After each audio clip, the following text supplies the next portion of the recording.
After a big fight, my son abandoned me at a bus stop with nothing, a blind stranger murmured. Act as my wife. My driver's arriving, your son will wish he never left you. Can you imagine being 67 years old, a widow, a retired teacher, and your own son abandons you at a bus stop, all because you refuse to move into a retirement home? What if that humiliating moment, that crushing feeling of being utterly dismissed, was actually the catalyst for the most extraordinary adventure of your life? And a shocking secret, the afternoon sun beat down mercilessly as I watched Daniel's car disappear around the corner. The screech of tires on asphalt, a final, brutal punctuation mark to our argument, 67 years old. And there I stood, abandoned at a bus stop, my own son driving away in a fit of anger. I'm not a child, Daniel, I had told him, my voice trembling despite my best efforts to stay calm.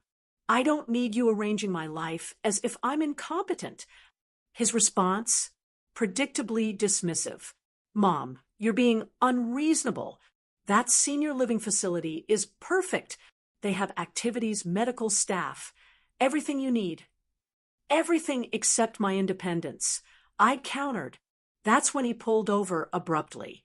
Fine. If you're so independent, find your own way home. Maybe that will make you realize you need help. Only after his car vanished did the true horror of my predicament set in. My purse, containing my wallet and bus pass, sat on my kitchen counter. My cell phone, which I grabbed at the last minute, showed a pathetic 3% battery remaining. A flush of humiliation burned my cheeks. Stranded by my only child. He just couldn't understand that living in that antiseptic prison of a retirement community would kill me faster than any physical ailment. The bus stop bench offered little comfort to my arthritic hip as I desperately contemplated my options.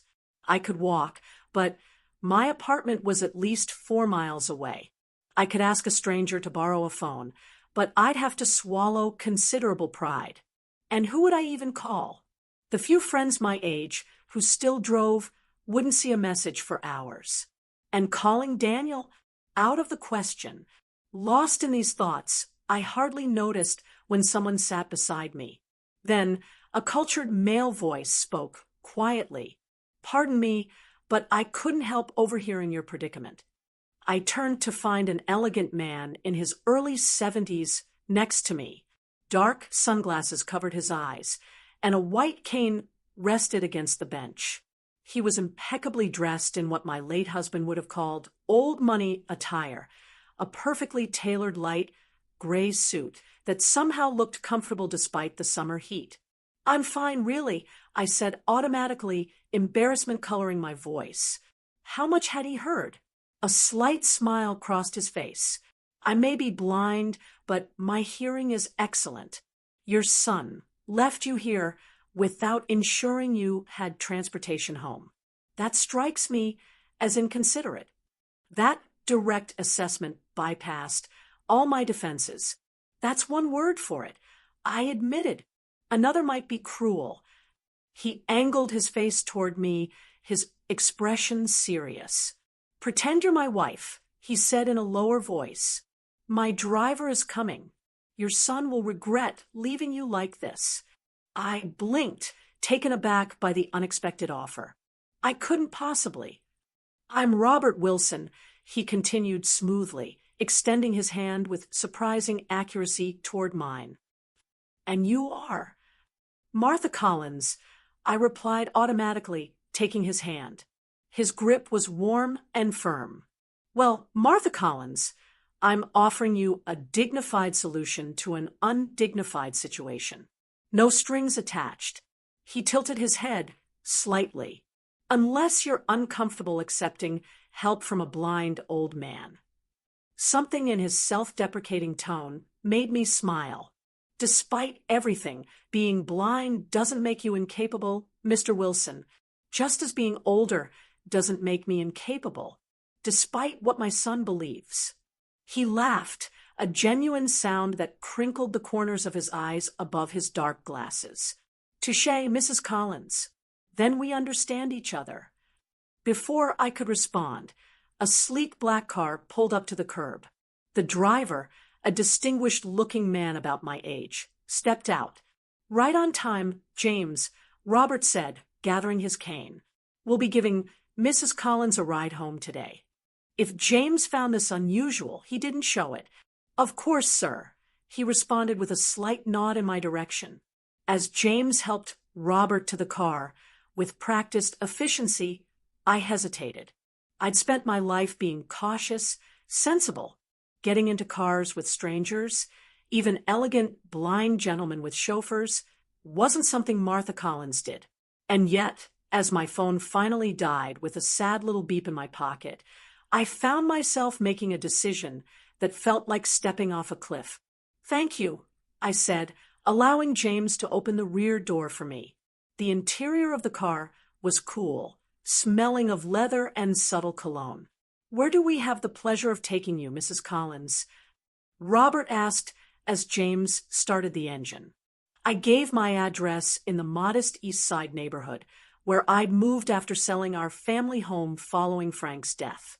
Actually, Robert said after a moment's consideration, I hope you'll allow me to offer you tea first.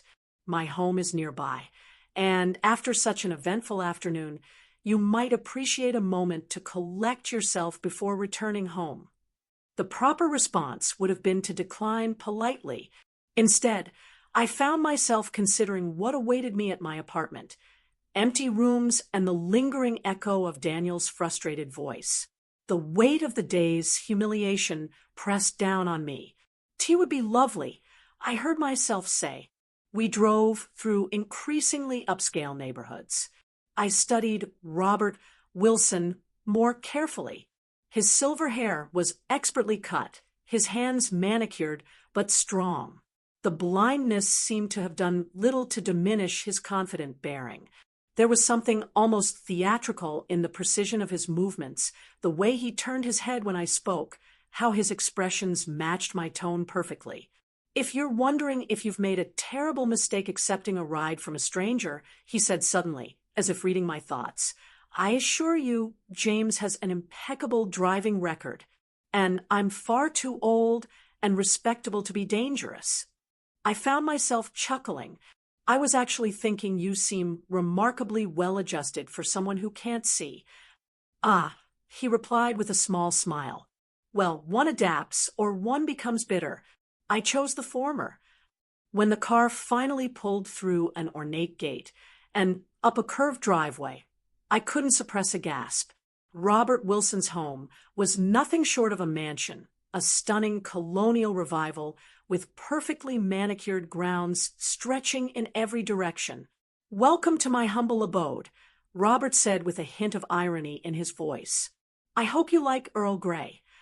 The grandeur of Robert Wilson's humble abode left me momentarily speechless.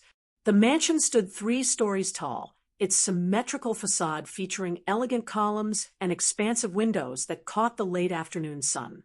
Flower gardens bloomed in carefully orchestrated color patterns, and somewhere in the distance, I heard the gentle splash of a fountain.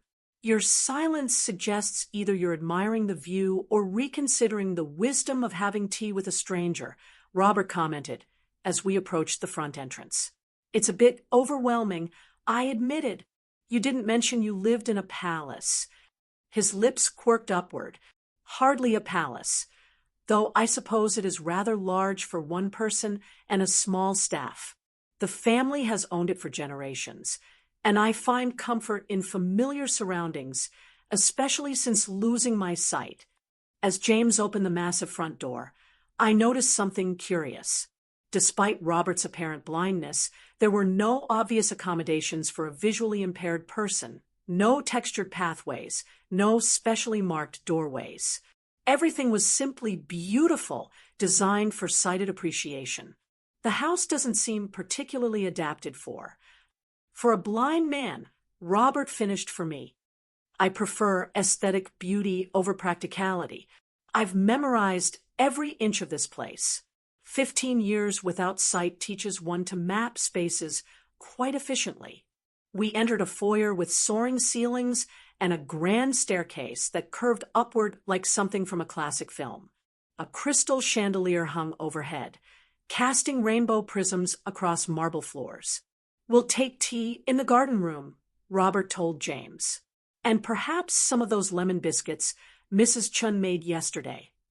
"Very good, sir," James replied before disappearing down a hallway. Robert offered his arm with surprising accuracy. "Shall we? The garden room offers a pleasant view of the east grounds, or so I'm told." I hesitated before taking his arm, struck again by how confident he seemed for someone who couldn't see. As we walked through the house, I noticed subtle details, the way he occasionally trailed his fingers along certain surfaces, how he counted steps under his breath between rooms. The garden room proved to be a sunlit conservatory with floor-to-ceiling windows overlooking immaculately landscaped grounds. Comfortable wicker furniture with plush cushions created several seating areas among large potted plants. The effect was both grand and intimate, wealth displayed without ostentation. "Please make yourself comfortable," Robert said, gesturing to a seating arrangement near the windows. He settled himself in an adjacent chair with practiced ease, placing his cane carefully beside him. "Have you lived here long?" I asked, trying to reconcile this palatial home with the man before me. "All my life, with a few intervals away for education and business," he replied, "though I've closed off portions of it since losing my sight. No point maintaining rooms I'll never see again." There was a wistfulness in his tone that touched me unexpectedly. "I downsized after my husband died. I offered. Our family home felt too empty, with just me rattling around in it." "Frank, wasn't it your husband's name?" I blinked in surprise. "Yes, but I don't remember." "You were wearing a wedding band, but referred to yourself as Mrs. Collins, not Mississippi. And you mentioned your son, so I made an educated guess," Robert explained smoothly. "Was it a long marriage?" 42 years, I replied. "High school sweethearts, if you can believe such a cliche. He was an engineer. Heart attack took him 5 years ago. My condolences. A significant loss." James returned with a tea service that would have impressed the Queen. Delicate china, silver serving pieces, and an array of small sandwiches and biscuits arranged on tiered plates. "Will there be anything else, sir?" James asked after setting everything before us. "No, thank you, James. We'll manage." Robert waited until James had left before speaking again. "Now, then Martha Collins, former teacher, literature, I would guess from your speech patterns. Widow, mother to at least one controlling son. Tell me why he left you stranded today." My hand froze midway to the teacup. "How did you?" Teachers have a particular way of expressing themselves. Precise vocabulary, complete sentences, even in casual conversation. "You mentioned being older, but not incapable," suggesting retirement. "The rest I heard at the bus stop." His smile was gentle. "I may be blind, but I'm far from unobservant."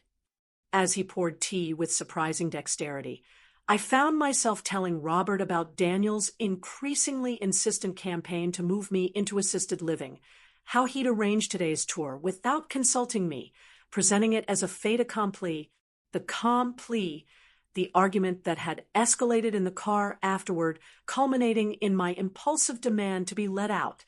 "You were asserting your independence," Robert nodded, and he responded by attempting to prove your dependence. "Exactly." The validation from this stranger was unexpectedly powerful. Daniel doesn't see the irony.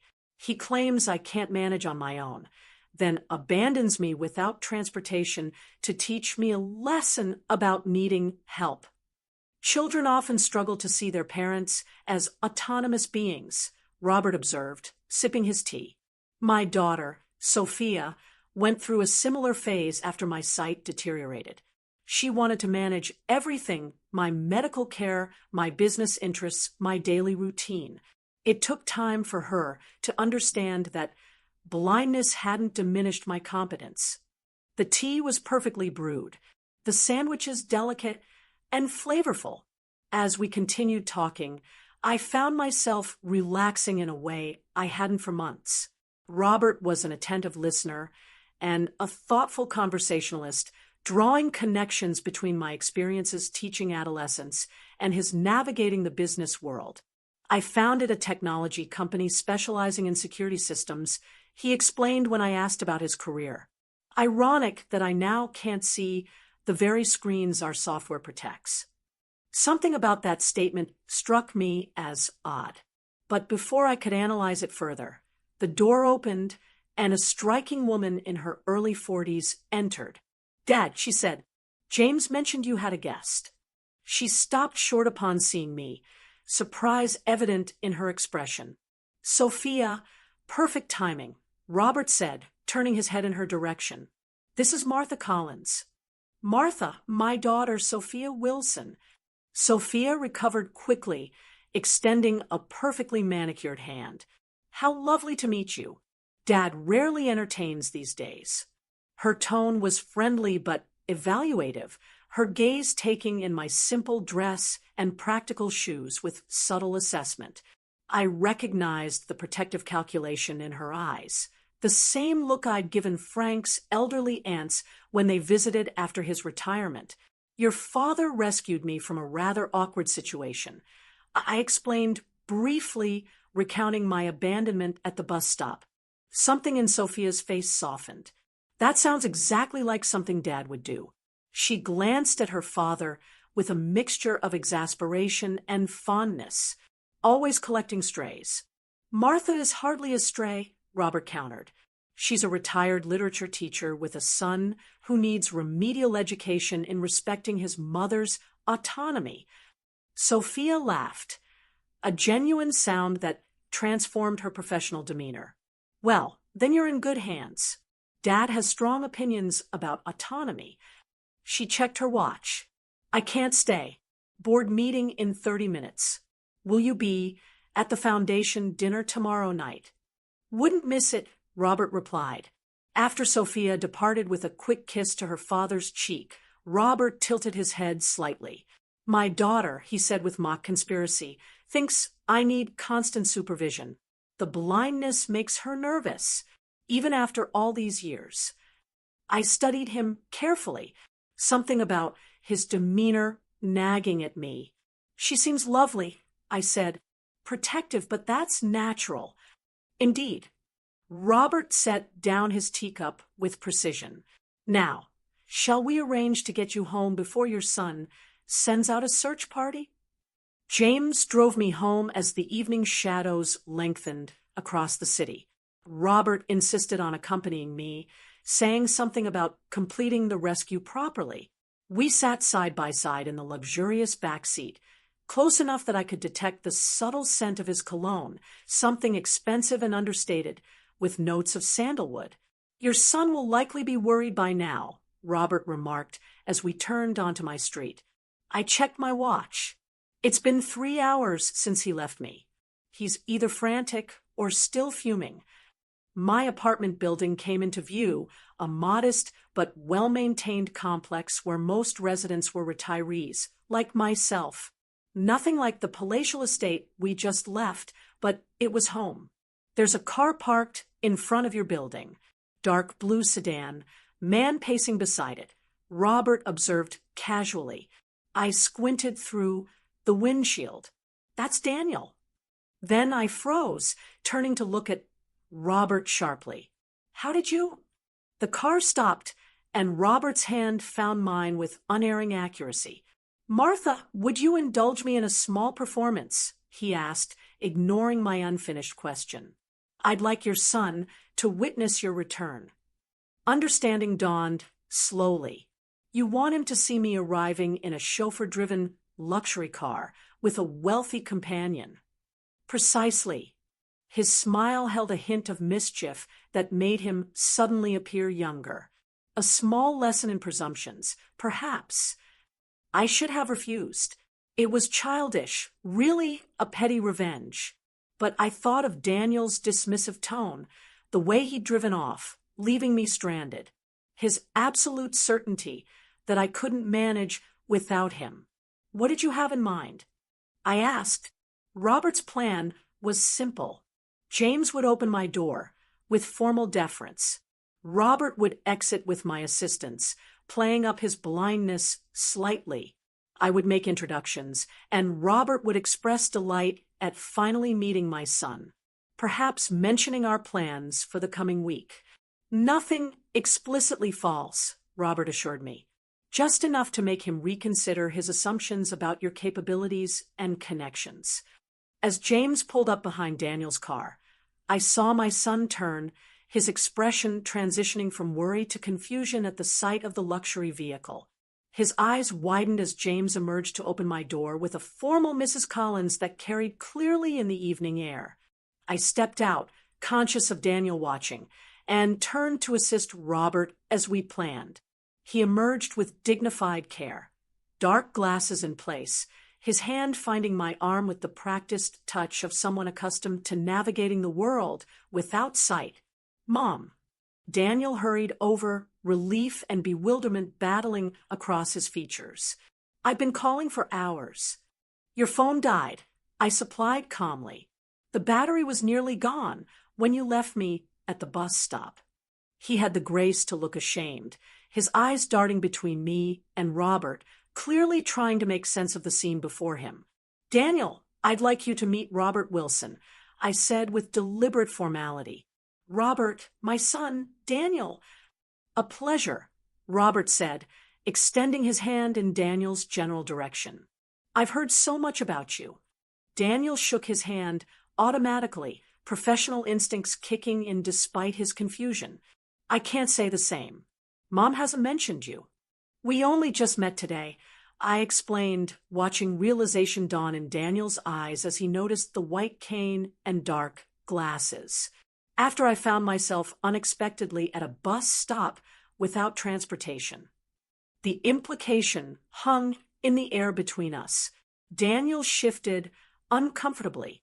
Mr. Wilson kindly offered me a ride home, and we discovered a mutual interest in early American literature. I continued smoothly. He's invited me to a foundation dinner tomorrow evening. Foundation dinner? Daniel echoed. The Wilson Family Foundation, Robert clarified. We provide funding for arts education and accessibility programs. Martha's experience as an educator offers valuable perspective. I watched my son reassess the situation, his marketing executive mind visibly recalculating based on new data. The car, the driver, the foundation, the unmistakable signs of wealth that Robert carried effortlessly. That's wonderful, Daniel managed. Mom has always been passionate about education. Indeed, Robert replied.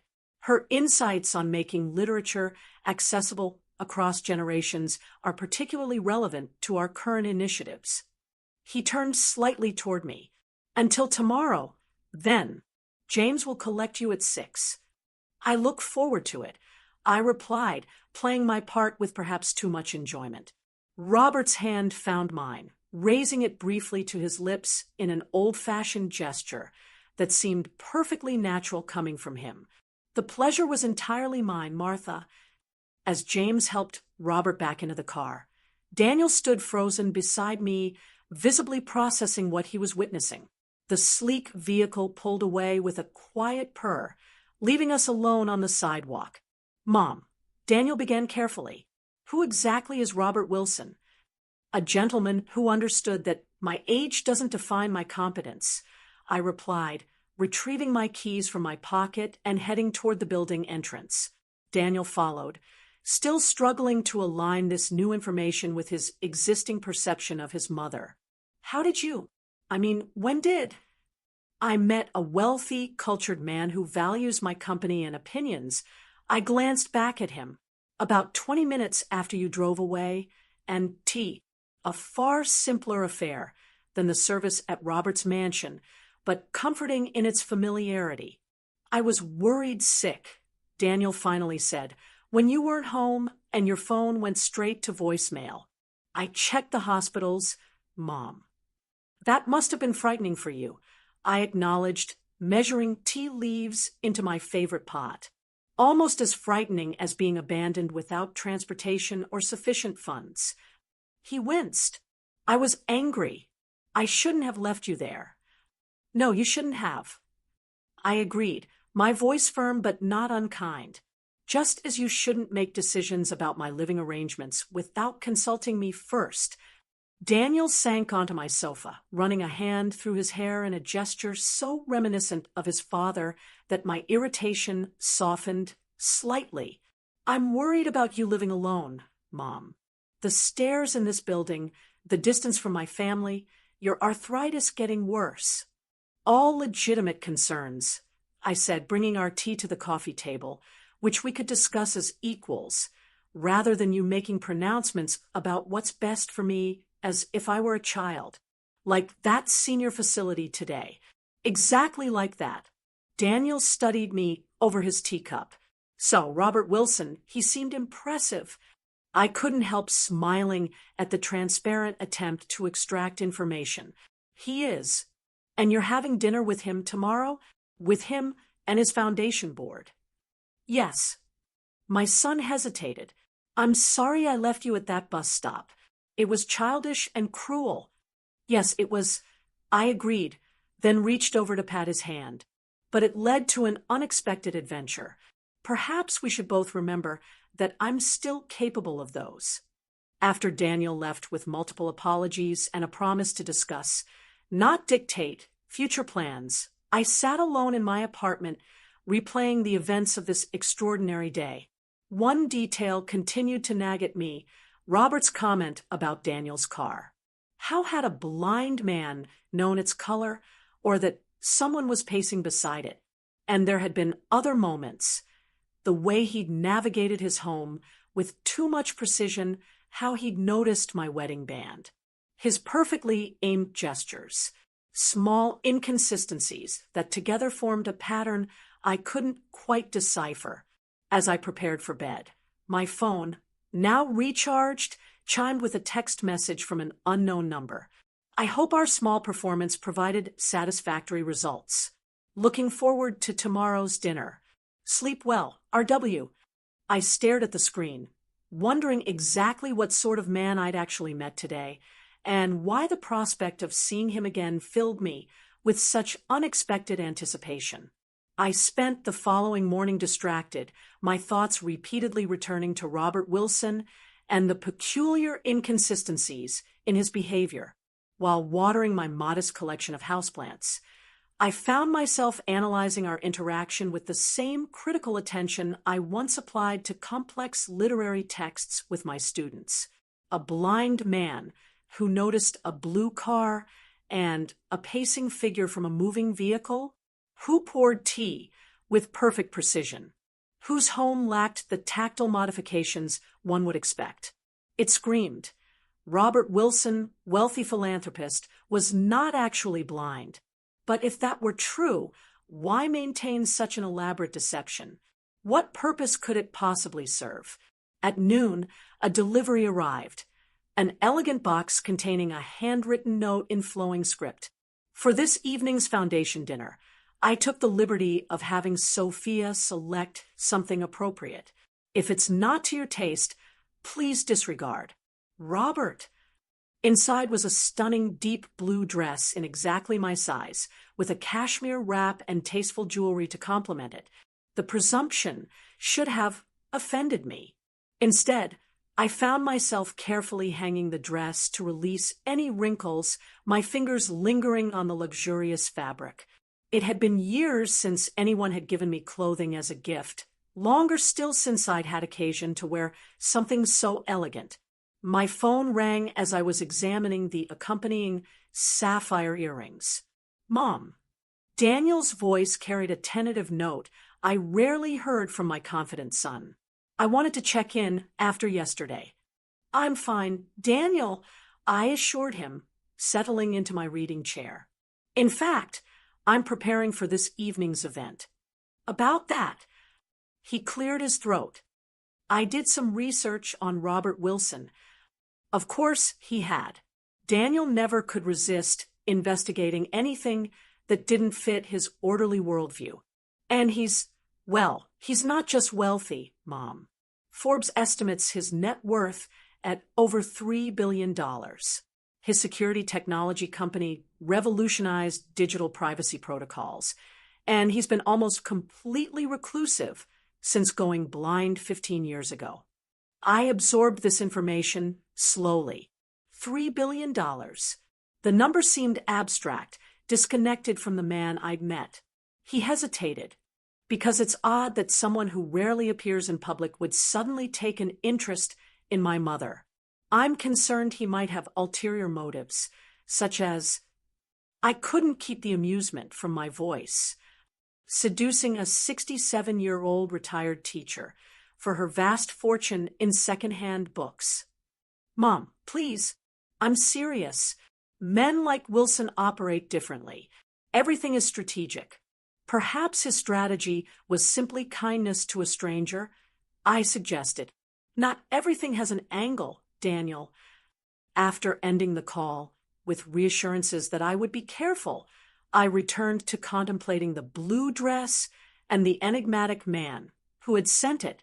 My teacher's mind couldn't let go of the inconsistencies, the puzzle pieces that didn't quite fit. I found myself doing my own research, typing Robert Wilson blind technology magnate into my tablet search engine.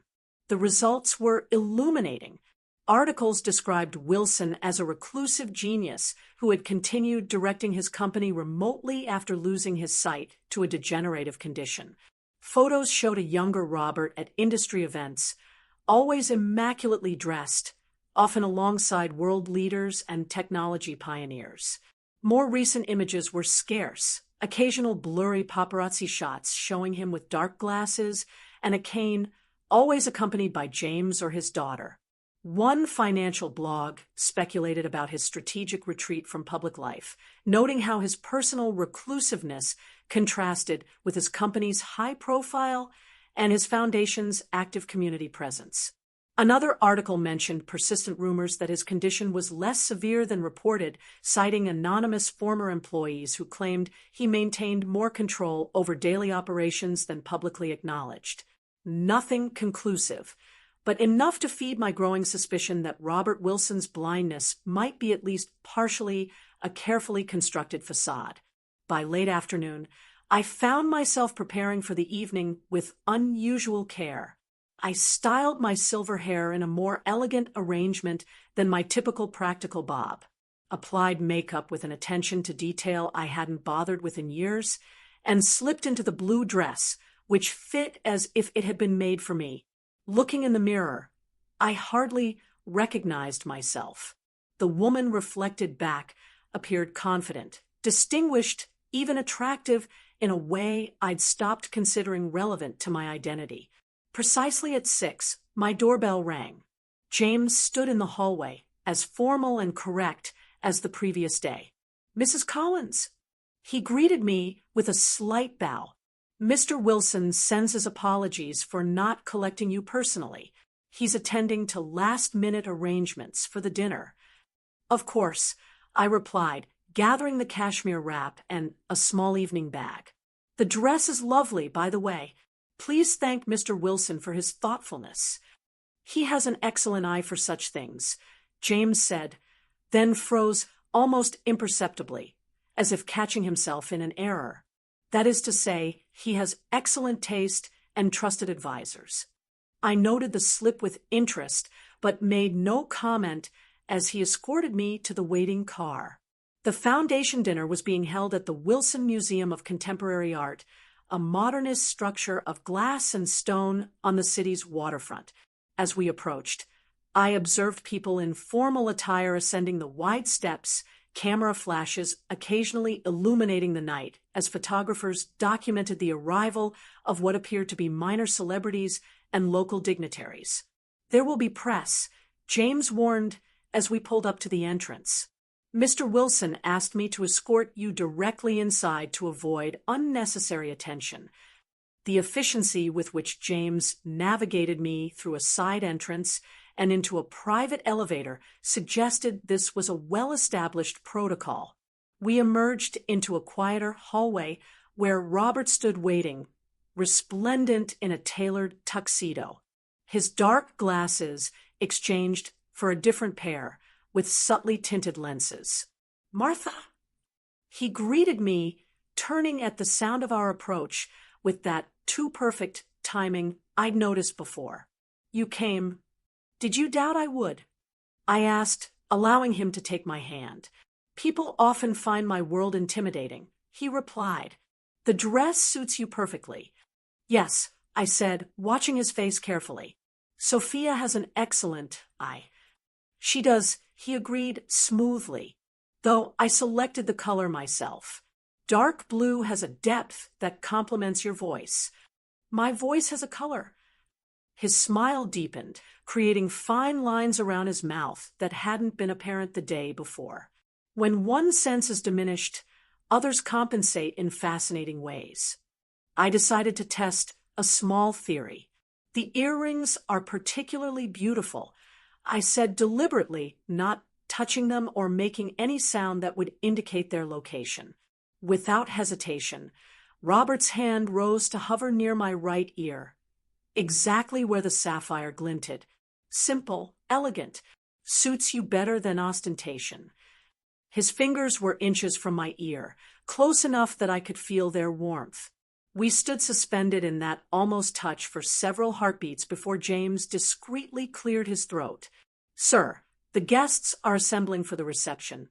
Miss Wilson asked me to remind you about greeting the mayor before dinner."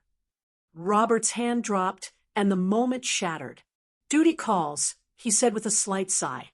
"Shall we brave the crowds together? Martha, I find these events more tolerable with pleasant company."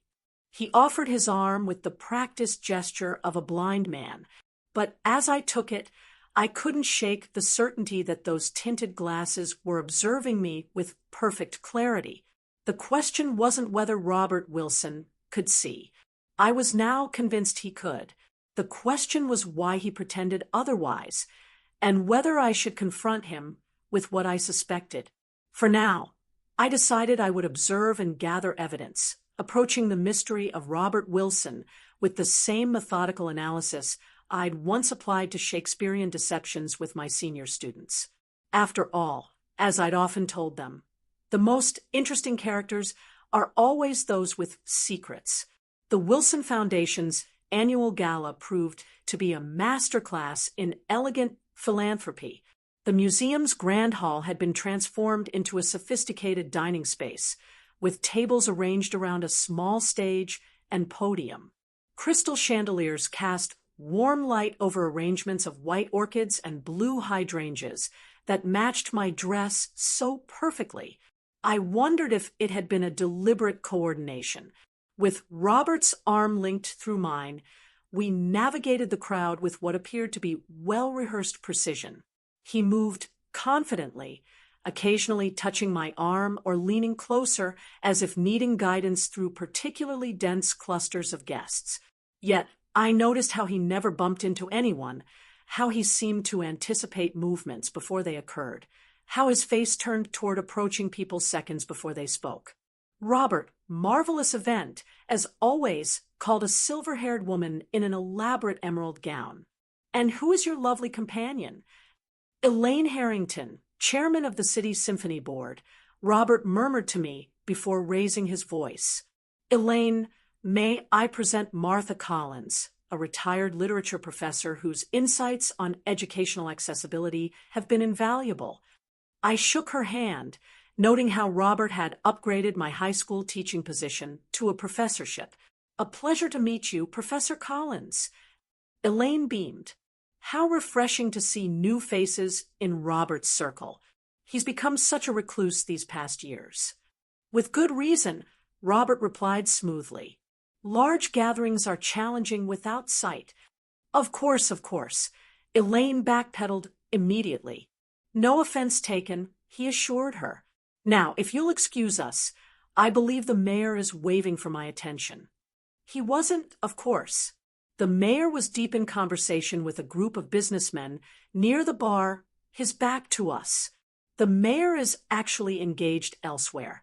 I observed quietly as we moved away from Elaine. Robert's lips quirked upward. Is he? How convenient. Elaine's charity donations are inversely proportional to her conversational tact. I laughed despite myself. A useful social escape strategy, claiming to see people who need your attention. His steps faltered almost imperceptibly, and I realized my verbal trap too late. A figure of speech, he recovered smoothly.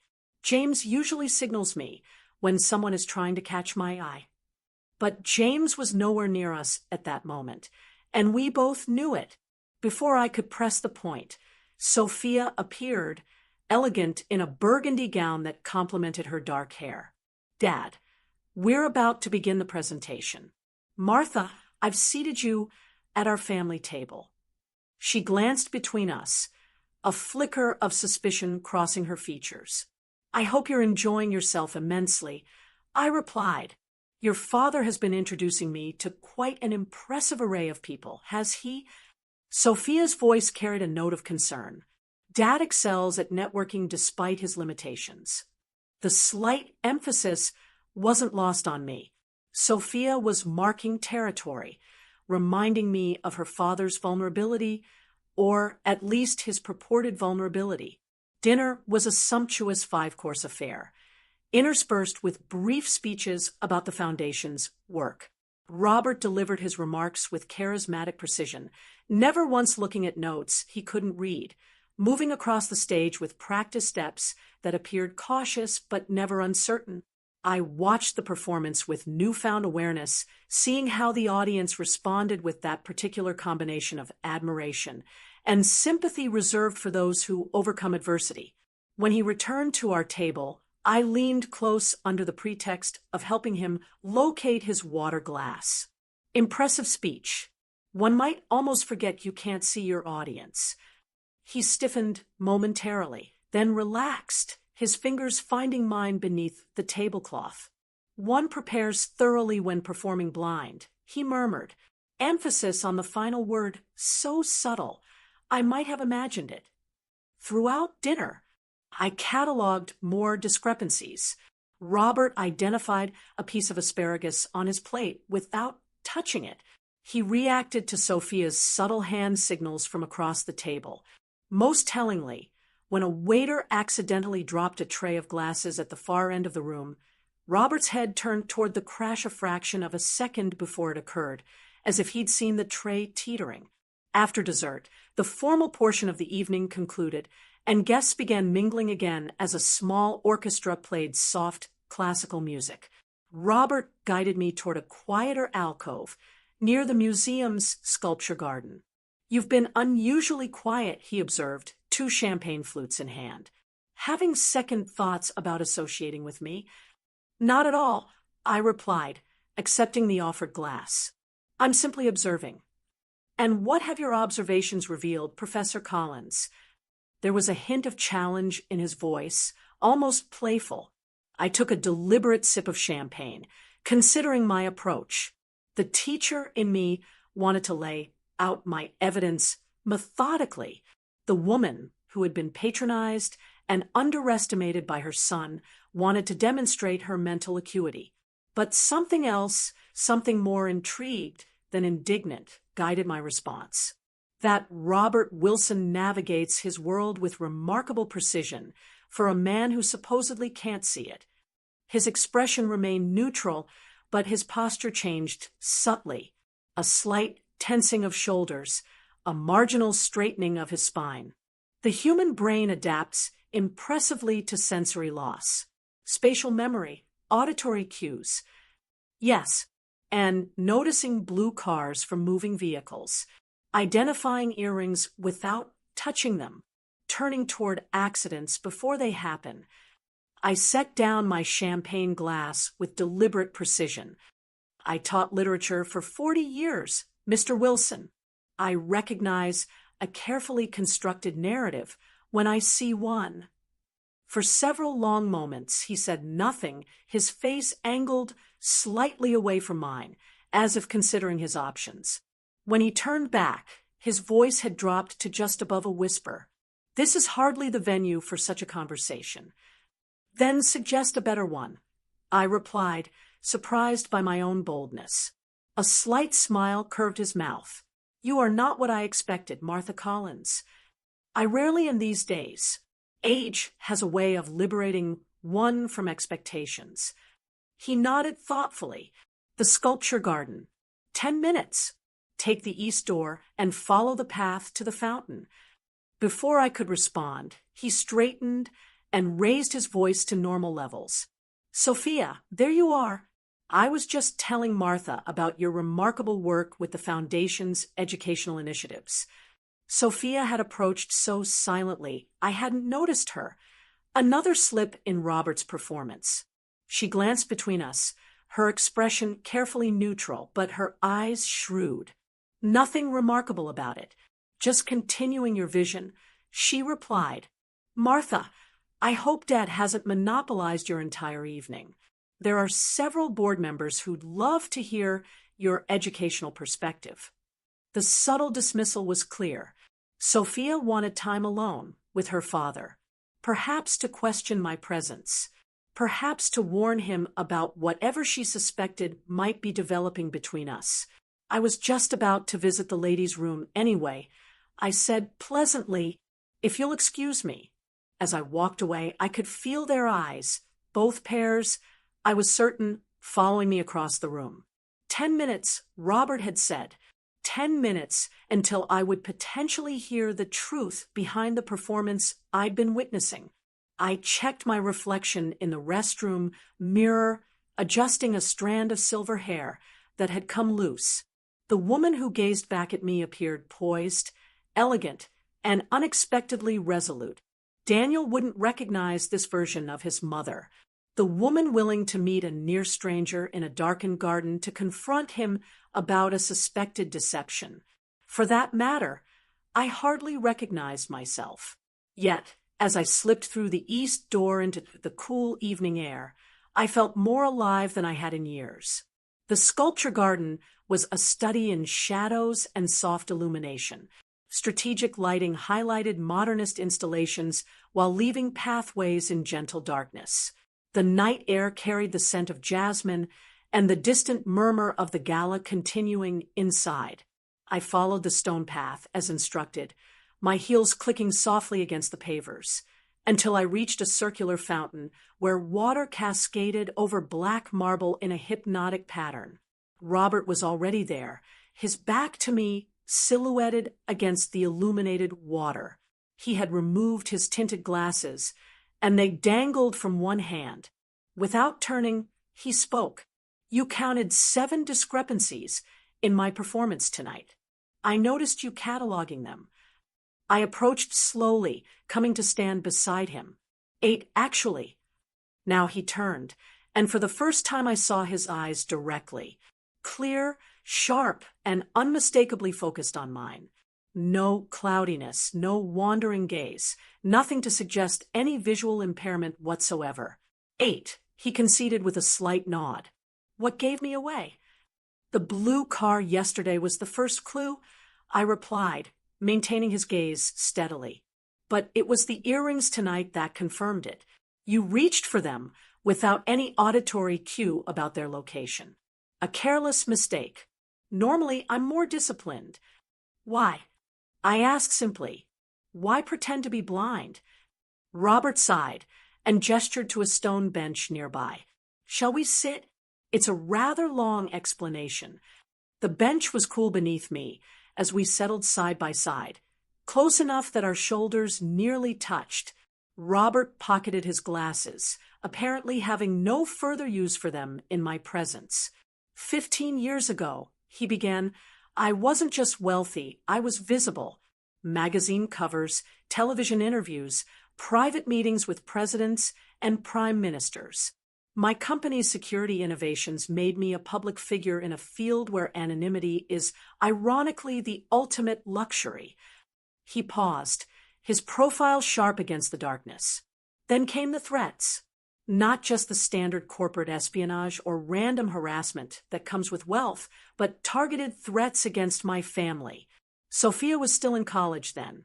Someone sent her photographs taken inside her dormitory room, along with specifications about the security systems protecting our homes, implying they could breach them at will. I felt a chill that had nothing to do with the night air.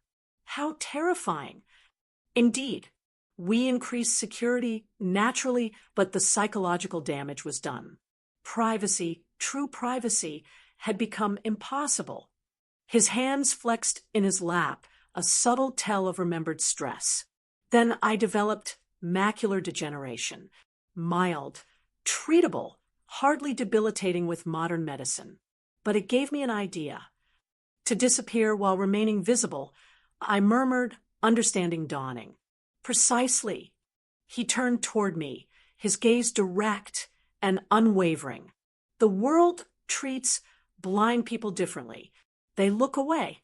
They speak as if you're not there. They underestimate you in profound ways. I saw an opportunity to create a shield, a way to move through the world with everyone seeing only what I wanted them to see. A wealthy blind recluse, inspiring occasional human interest stories, but otherwise left alone. But the charade is so elaborate. I observed your home, your behavior, this foundation. It began as a temporary solution, a respite from public scrutiny, but the longer it continued, the more it became a prison of my own making. His voice carried a weariness I hadn't detected before. Now only James and Sophia know the truth, and you, Martha Collins, who saw through me with remarkable clarity after less than 2 days. I considered this extraordinary confession, turning it over in my mind. The foundation work is genuine, though. Absolutely, he confirmed. Initially, the Blindness Foundation was part of the cover story, but I discovered a genuine passion for accessibility issues. The irony isn't lost on me, a sighted man advocating for the visually impaired while pretending to be one of them. A complicated ethical position I observed without judgment, one that keeps me awake at night more often than I'd care to admit. He smiled ruefully. I've donated millions to blindness research and accessibility technology, perhaps as a form of penance. We sat in contemplative silence for a moment, the fountain's gentle splashing providing a soothing backdrop. When I finally spoke, I surprised myself with the question, why tell me the truth? You could have maintained the deception. I'm hardly a threat to your carefully constructed world. Robert turned fully toward me, his expression suddenly vulnerable in a way his blind persona never was. Because when I sat next to you at that bus stop, I recognized something I haven't encountered in 15 years. Authenticity. You weren't performing for anyone, Martha, even humiliated and abandoned. You maintained a dignity that had nothing to do with appearances. His candor caught me off guard. For a man who had lived behind a facade for so long, this revelation seemed almost painfully honest. And then he continued, you started noticing the inconsistencies. Most people see what they expect to see. You actually observed. It was refreshing, terrifying, but refreshing, terrifying. I couldn't hide my skepticism. A billionaire afraid of a retired teacher? Not afraid of you, he clarified. Afraid of being seen, really seen without the protection of either wealth or disability to distort the perception. His hand moved tentatively toward mine on the bench between us. Do you understand what I'm saying, Martha? I did, with surprising clarity. Robert Wilson, for all his wealth and power, had been hiding from genuine connection. The blindness that began as protection had become a barrier between himself and authentic human interaction. What will you do now? I asked, allowing his fingers to lightly touch mine. Maintain the charade with everyone else. For now, he admitted, the alternative would be complicated, to say the least. But with you, he hesitated. With you, I'd like to be simply Robert. No performance, no pretense. The vulnerability in his request touched something in me, a recognition of how rare, truly honest connections become as we age. How much of life becomes performance and accommodation. I think I'd like that, I replied softly, though it makes me wonder what other surprises you might be concealing, Mr. Wilson. His laugh was unexpected and genuine. Fair concern, but I promise the fake blindness was my most significant deception. Everything else, the wealth, the foundation, my character, that's all authentic. A discreet cough interrupted us. James stood at the garden entrance, his expression professionally neutral despite having undoubtedly witnessed our hands touching and Robert without his glasses. "Sir, Miss Wilson is looking for you. The mayor is preparing to leave and wishes to say goodbye." Robert sighed reluctantly, withdrawing his hand from mine. "Back to the performance," he murmured, retrieving his glasses from his pocket. As he slid them on, I watched the transformation. His posture subtly altered. His expression became more guarded, his movements more measured. Before we returned to the gala, he turned to me one last time. "Having someone who knows the truth, who knows me, after all these years." He paused, searching for words. "It feels like coming up for air after being underwater for too long." As we re-entered the bright lights and social choreography of the gala, I wondered what I had gotten myself into. A friendship? Something more? And with a man whose entire public existence was built on an elaborate deception. Yet something about his confession in the garden felt more genuine than anything I'd experienced in years. Sophia intercepted us immediately, her eyes narrowing slightly at our joint reappearance from the garden. "There you are, Dad. The mayor's leaving." Her gaze flicked to me, assessing. "Martha, I hope you've enjoyed our little event." "It's been illuminating," I replied, meeting her eyes steadily. Her perfectly shaped eyebrow arched slightly at my word choice, but before she could respond, Robert squeezed my hand discreetly. "Most illuminating indeed," he agreed. The private joke between us almost palpable in the air. The following week unfolded like a dream sequence. Familiar routines interrupted by surreal moments that left me questioning the boundaries of my formerly predictable life. Robert called daily, our conversations ranging from literature to philosophy to the small details of our lives. He spoke freely now when we were alone, the pretense of blindness abandoned in private moments. On Wednesday, he invited me to dinner at his home. A proper meal, he specified, not just impromptu tea for a stranded bus passenger. I accepted, ignoring the small voice of caution that had governed much of my adult life. At 67, I reasoned I had earned the right to make imprudent choices. Daniel called that afternoon, his timing so suspicious. I wondered if he had somehow developed a sixth sense for his mother's unconventional decisions. I looked into the Wilson Foundation, he announced without preamble. Their educational initiatives are actually quite impressive. They funded literacy programs in 20 states. "How thorough of you," I replied, selecting earrings for the evening. "Any particular reason for your research?" "Just making sure everything's legitimate." His hesitation was telling. "You've been spending time with this man." I sighed, setting down the earrings. "Daniel, your concern is noted but unnecessary. Robert Wilson is exactly what he appears to be, a wealthy philanthropist with an interest in education." The irony of this statement, technically accurate while concealing the truth about Robert's vision, wasn't lost on me. I had become complicit in his deception, at least by omission. "So you're seeing him socially?" Daniel pressed. "We're friends," I replied, the definition feeling simultaneously inadequate and presumptuous. What were we exactly? Two people who had shared an unusual moment of honesty, connected by a secret, and perhaps by something more elusive. When I arrived at Robert's mansion that evening, the atmosphere had changed subtly from my first visit. James greeted me with the same formal courtesy, but led me to a smaller, more intimate dining room instead of the grand, formal, one I'd glimpsed previously. The table was set for two, with candles providing most of the illumination, and a fire crackling in a stone hearth nearby. Robert awaited me without his dark glasses, dressed casually in a tailored shirt and slacks rather than his usual formal attire. The sight of him, relaxed, unguarded, visibly pleased by my arrival, caused an unexpected flutter in my chest. "No performance tonight," he said, gesturing to his eyes. "Just us." No audience to convince.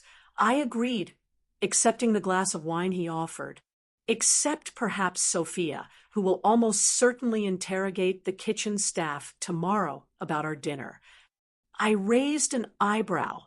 "She doesn't approve of me." "She's protective," Robert clarified, leading me to the table. "And suspicious by nature, a quality that serves her well as CEO. She hasn't quite determined whether you're a potential threat or a positive development in my life." "And which am I?" The question emerged more boldly than I'd intended. Robert considered me over his wine glass, his gaze direct in a way that still startled me after seeing him perform blindness so convincingly. "Both perhaps. You've disrupted a carefully maintained equilibrium, but not necessarily in an unwelcome way." The dinner that followed was exquisite, dishes I recognized from my teaching trip to Italy decades ago, prepared with authentic precision. Throughout the meal, our conversation flowed effortlessly, punctuated by moments of companionable silence that felt as natural as the dialogue.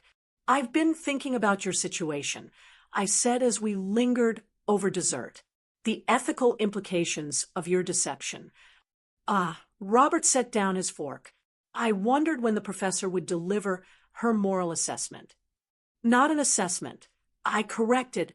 "A question. Has it been worth it? 15 years of performing blindness, the isolation, the constant vigilance against slipping up. What has it given you that compensates for what it's taken away?" He didn't answer immediately, his fingers tracing the stem of his wine glass with contemplative precision. "Safety initially, peace to some degree. The freedom to observe without being observed, a one-way mirror between myself and the world." He looked up, meeting my eyes. "But lately, I've been questioning whether the protection is worth the isolation." "Because of me?" I asked, suddenly self-conscious. "Because of what meeting you revealed," he clarified. "How habitual the performance has become. How reflexive the barriers. You saw through them with such ease that it made me wonder how much of myself I've lost behind them." The vulnerability in his admission touched me deeply. Before I could respond, however, the dining room door opened abruptly, and Sophia entered without announcement. She froze at the threshold, her eyes widening as she registered her father without his glasses, clearly looking directly at me in the candlelight. "Dad." Her voice held equal measures of confusion and alarm. Robert didn't startle or scramble for his glasses, as I might have expected. Instead, he sighed softly and gestured to the empty chair beside him. "Join us, Sophia. It seems we have something to discuss." Her gaze darted between us, comprehension dawning slowly. "She knows." The question emerged half-whispered, as if the words themselves might be dangerous. "She figured it out," Robert confirmed rather quickly. "In fact," Sophia turned to me, her professional polish cracking to reveal genuine fear beneath. "Who have you told?" "No one," I assured her, understanding her panic. "And I have no intention of telling anyone." She remained standing, her posture rigid with tension. "Do you have any idea what's at stake here? The foundation, the company, our privacy, our safety, all of it depends on maintaining this arrangement." "I understand the complexity of the situation," I replied calmly, drawing on decades of diffusing classroom tensions. "Your father's secret is safe with me." Based on what? She challenged. A week's acquaintance? Some misguided romantic connection? The dismissive way she characterized our relationship stung more than I cared to admit. Robert intervened before I could respond. Sophia, that's enough. Martha has shown more insight and discretion in 1 week than most people demonstrate in a lifetime. I trust her. You trusted her enough to risk everything we've built. Sophia countered, finally sinking into the chair beside him. Without consulting me. I didn't plan this, Robert explained with remarkable patience. Martha observed discrepancies no one else has noticed in 15 years. Rather than expose me publicly or use the information for personal gain, she confronted me privately. Sophia studied me with new intensity, reassessing. What do you want from us, Mrs. Collins? What do you want from this situation, from my father? There must be something. Robert's voice carried a rare sharpness. It's a fair question, I interjected, understanding her protective instinct. I turned to face her directly. What I want is exactly what I've already received. Honest conversation, genuine connection, the respect of being seen as I am rather than as a stereotype of aging widowhood. I paused, choosing my next words carefully. Your father offered me dignity when my own son treated me as incompetent. I've offered him the simple courtesy of authentic interaction without performance. Sophia's expression softened marginally, though weariness remained in her eyes. And if things progress between you, the longer this continues, the greater the risk of exposure. The implication that any relationship between Robert and me created vulnerability in their carefully constructed world hung in the air between us. Before I could formulate a response, Robert reached across the table and deliberately took my hand. Then we'll address that challenge together, he said, his gaze moving from his daughter to me. Because for the first time in 15 years, I'm experiencing something worth the risk. The simple declaration shifted something in the atmosphere. Sophia's rigid posture eased slightly, and I felt a warm certainty spread through me that had nothing to do with the wine or the fire's heat. Whatever complicated path lay ahead, we would navigate it together. Two people who had recognized in each other something rare and worth protecting. I should go, I said, finally aware that father and daughter needed privacy to process this development. It's getting late. As James drove me home later that evening, I reflected on the extraordinary turn my life had taken since that moment at the bus stop. 1 week ago, I had been a retired teacher fighting for autonomy against my well-meaning but controlling son. Now I was entangled in a billionaire's elaborate deception, contemplating a relationship that would require navigating complexities I could scarcely imagine. Yet despite the complications, or perhaps because of them, I felt more vibrantly alive than I had in years. Saturday morning brought unexpected sunshine after days of spring rain. I was enjoying coffee on my small balcony when the intercom buzzed, announcing a visitor. Daniel stood in the hallway, a bakery box in hand, and an expression of determined cheerfulness on his face. "Peace offering," he said, lifting the box. "Those almond croissants you like." I recognized the gesture for what it was, an attempt to reset our relationship after the bus stop incident. The timing, however, seemed suspiciously aligned with my developing connection to Robert. Over coffee and pastries, Daniel maintained careful conversation about neutral topics, his children's activities, an upcoming work conference, neighborhood news. Only after his second cup did he broach the subject, clearly weighing on his mind. So, this friendship with Robert Wilson, he began with practiced casualness. It seems to be continuing. It is, I confirmed, brushing pastry crumbs from my fingers. We enjoy each other's company. Daniel nodded, his marketing executive mind visibly calculating approaches. He's an interesting choice of friend. His reputation for reclusiveness is well documented. Perhaps that's changing. I replied noncommittally. Mom, Daniel set down his cup with deliberate precision. I want you to be careful. Men like Wilson operate in different spheres, with different rules. The power imbalance alone. Power imbalance. I interrupted, unable to suppress a laugh. I'm not a naive young woman being dazzled by wealth. Daniel, I'm a 67-year-old retired teacher who's raised a child, buried a husband, and managed her own life quite capably. That's not what I meant. He had the grace to look abashed. It's just that people with his level of wealth and influence often have complicated lives, agendas that aren't immediately apparent. If only he knew how accurate his concern was, though not in the way he imagined.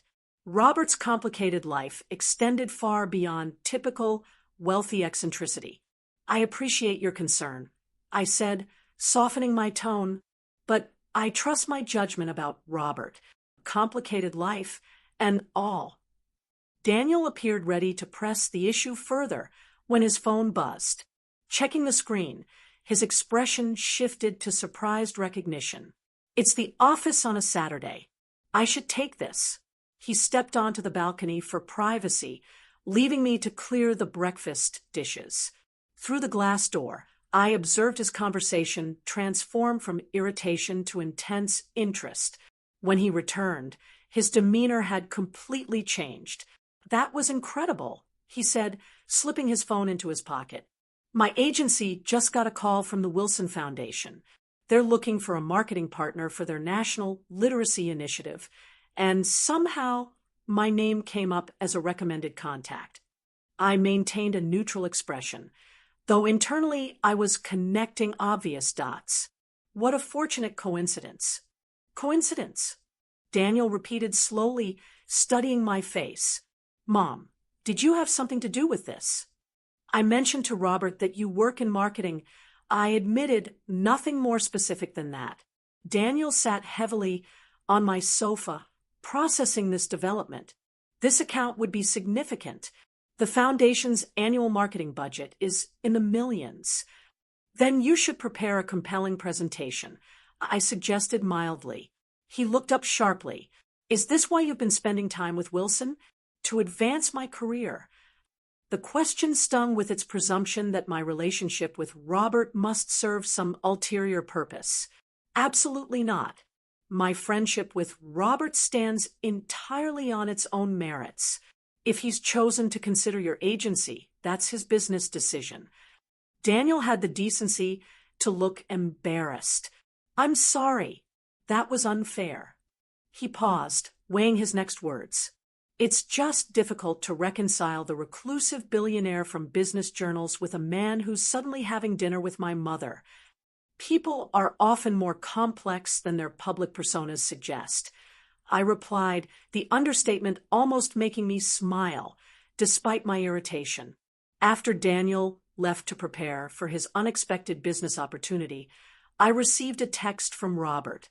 Was that too transparent an olive branch? Sophia suggested a more subtle approach, but I find at my age that time for subtlety feels increasingly limited. RW. I smiled at the message. Transparent, but effective. He was simultaneously suspicious and delighted, much like Sophia regarding our friendship. Sunday brunch tomorrow? The Botanical Gardens have a new spring exhibition. We can be appropriately public while maintaining our private understanding. The careful balance in his invitation, acknowledgement of both his public blindness persona and our private truth, touched me deeply. I'd like that very much. Sunday's Botanical Garden excursion introduced me to the intricacies of Robert's public performance.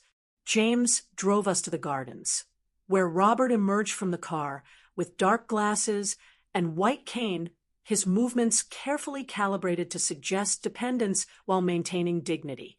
I found myself unconsciously adapting to his needs, offering my arm at appropriate moments, describing visual elements in a natural way that reinforced his supposed condition.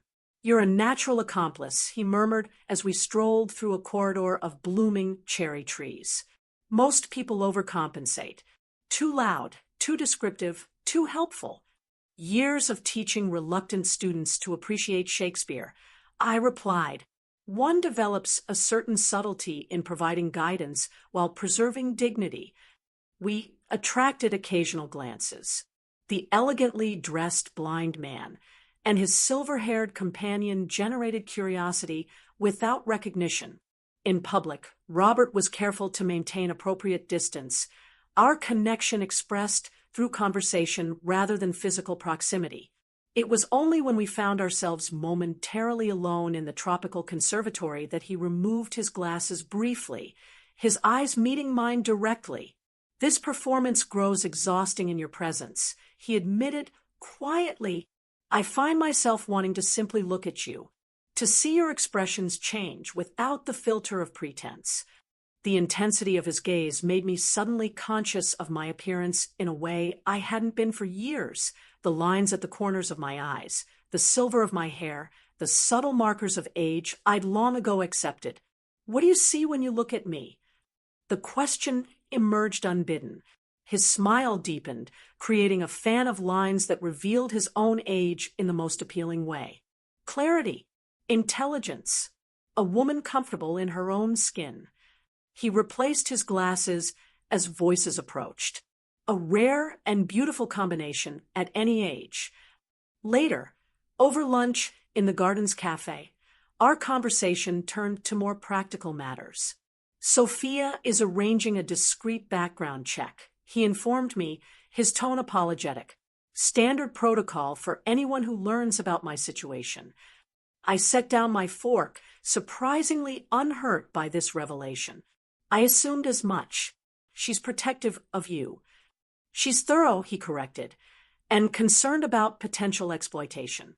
The check is as much for your protection as mine. Confirmation that you understand the legal implications of our shared secret. I considered this. There would be lawsuits if your deception became public.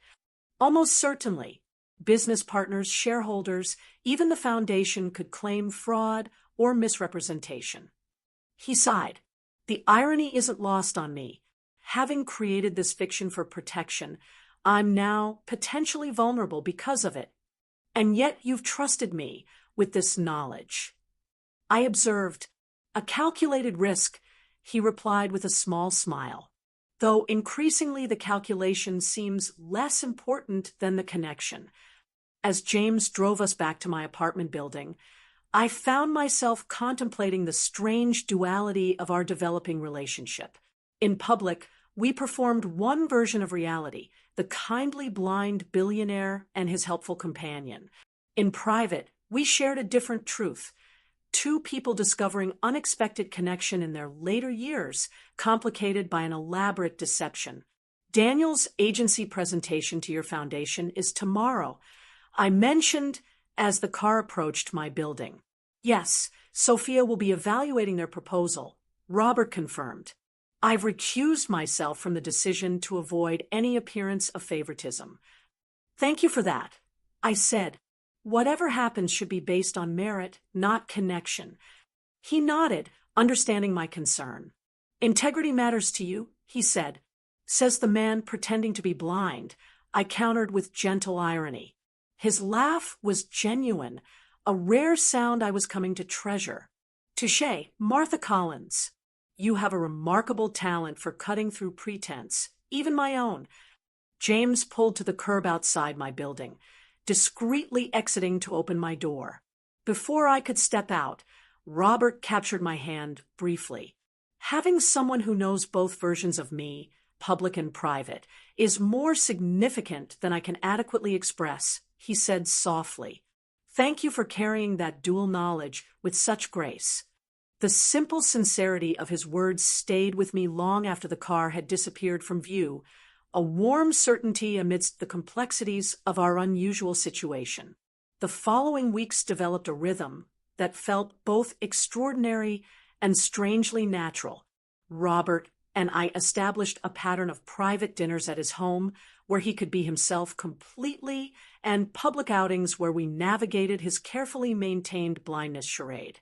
Each setting offered its own particular intimacy, the private moments of unguarded conversation, the public conspiracy of shared secrets.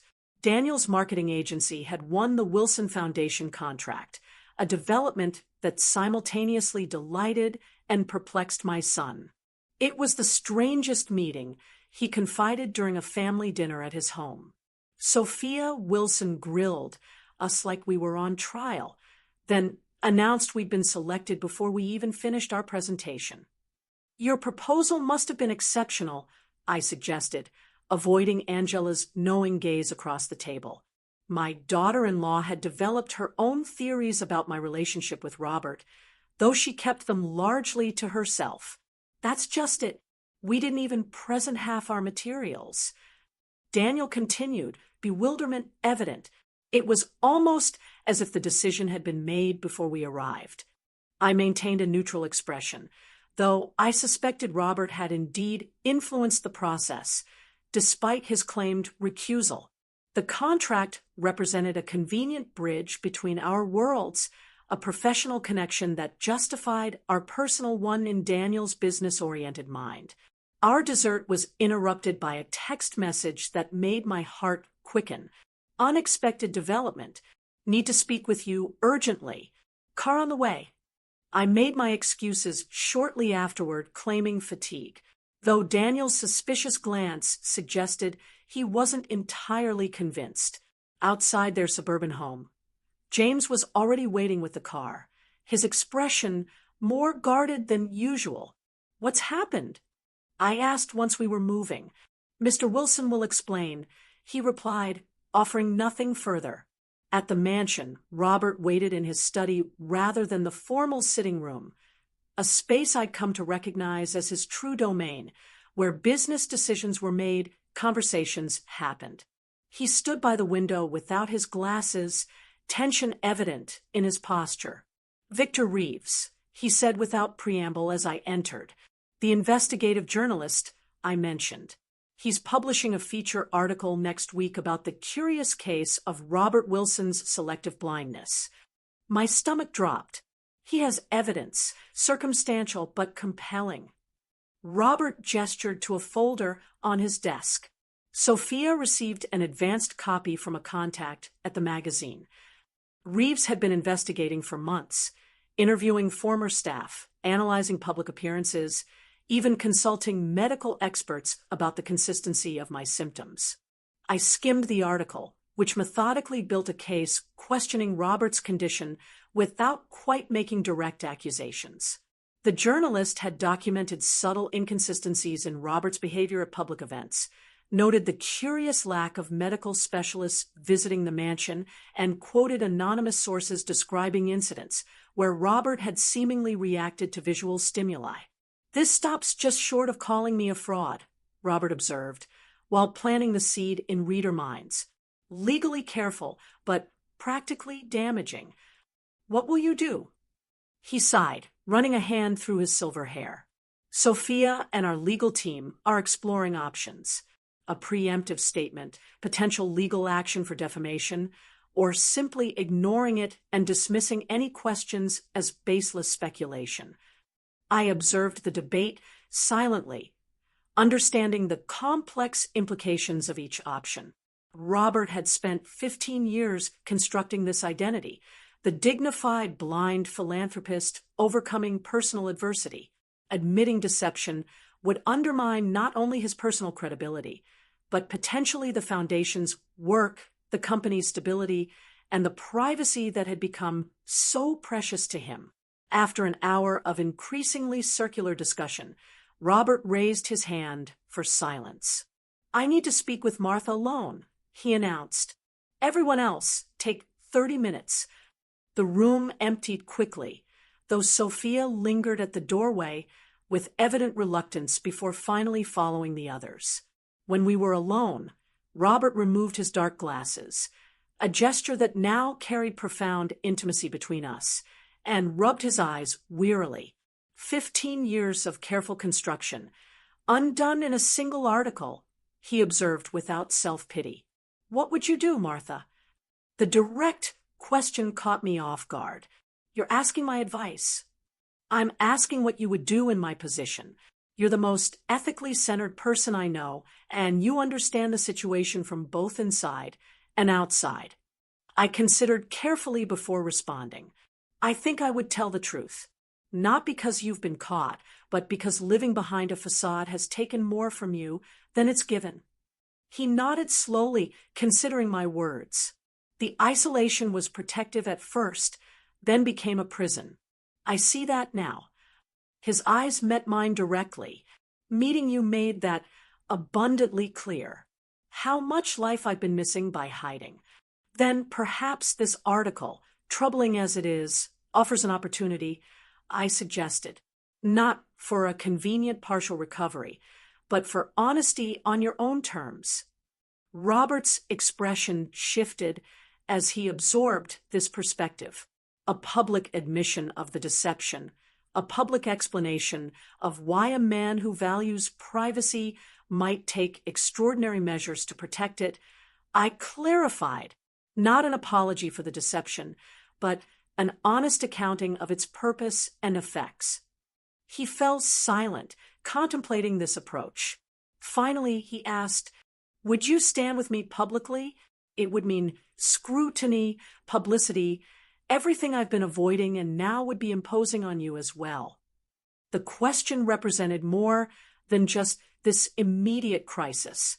It was an invitation to fully enter his world, to transition from private connection to public partnership.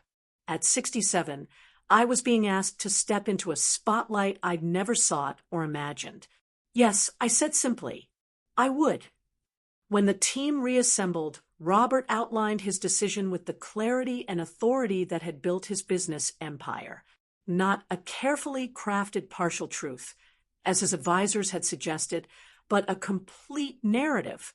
His growing discomfort with fame and scrutiny, the strategic decision to use perceived disability as a shield, the years of living behind a carefully maintained facade. We'll frame it as a personal statement, the public relations director suggested, already adapting to this unexpected approach.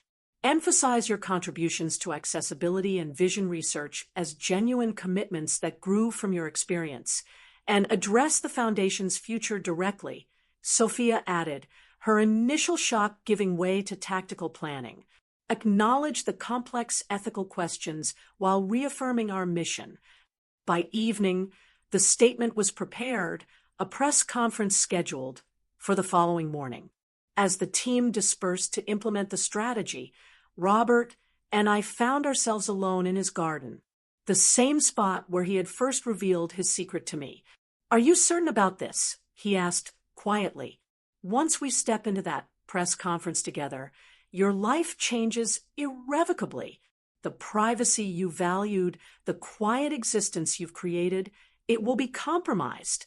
I considered his warnings seriously. The comfortable anonymity of my retirement would indeed be sacrificed.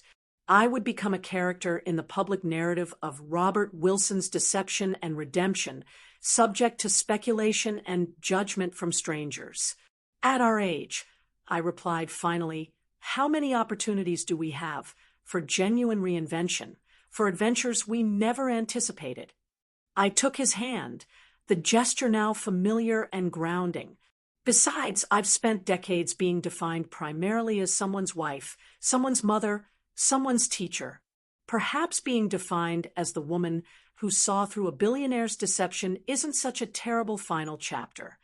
His laugh was warm with affection and relief. Not a final chapter. Martha, a new beginning.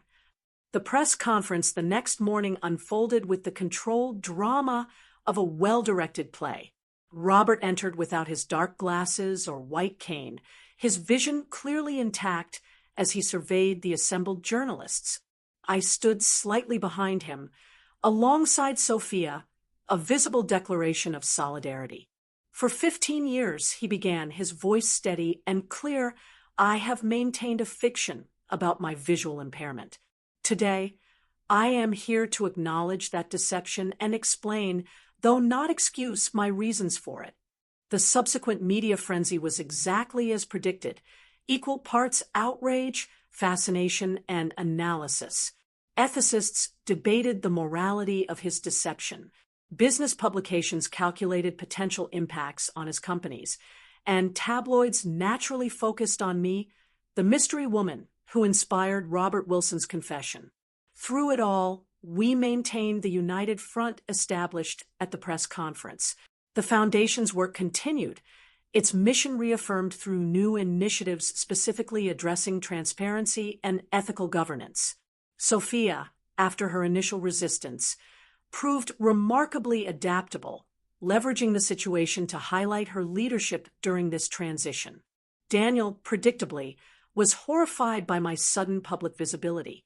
"You're in the tabloids, Mom," he lamented during a tense Sunday dinner. "People at work are asking if you're really dating a billionaire who faked being blind." "And what do you tell them?" I asked, genuinely curious. He sighed, resignation gradually replacing dismay. "That my mother has always been extraordinarily perceptive, and that she appears to be happy." 6 months after Victor Reeves's explosive article, the scandal had largely subsided, replaced by newer, more shocking revelations about other public figures. Robert and I had established a new normal, dividing our time between his mansion and my apartment, which I kept as a private refuge, maintaining my independence, even as our lives became increasingly intertwined. On the anniversary of our first meeting at the bus stop, Robert suggested a return to that location. James drove us there, parking discreetly across the street. "1 year ago," Robert reflected, "you were abandoned here, without resources, and I was imprisoned in a deception of my own making. And now," I prompted, enjoying the symmetry of returning to where our story began. "Now we're both free in ways neither of us anticipated." He reached into his pocket, withdrawing a small velvet box. "Which brings me to a question I never imagined asking at this stage of life." Inside the box was a sapphire ring, elegant in its simplicity. "Martha Collins," he said formally, "would you consider marriage to a reformed fraud who has never seen more clearly than when he met you?" I laughed at his characteristically honest self-deprecation. "I would," I replied, allowing him to slip the ring onto my finger, "though I insist my son walk me down the aisle, however much he struggles to understand us." As we sat together at the bus stop, where everything had changed, I thought about the extraordinary journey from that first encounter, the abandoned mother, the seemingly blind gentleman, and a whispered suggestion that led to revelations neither of us could have predicted. "Your son will regret leaving you," Robert had said that day.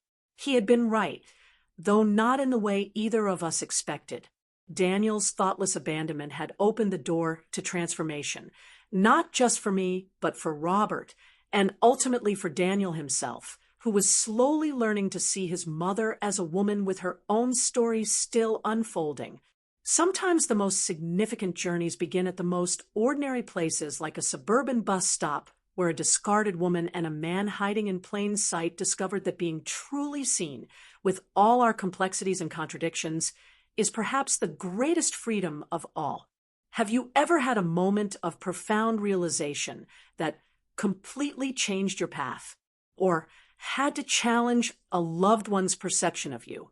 Tell me what you think, and share your own stories in the comments below.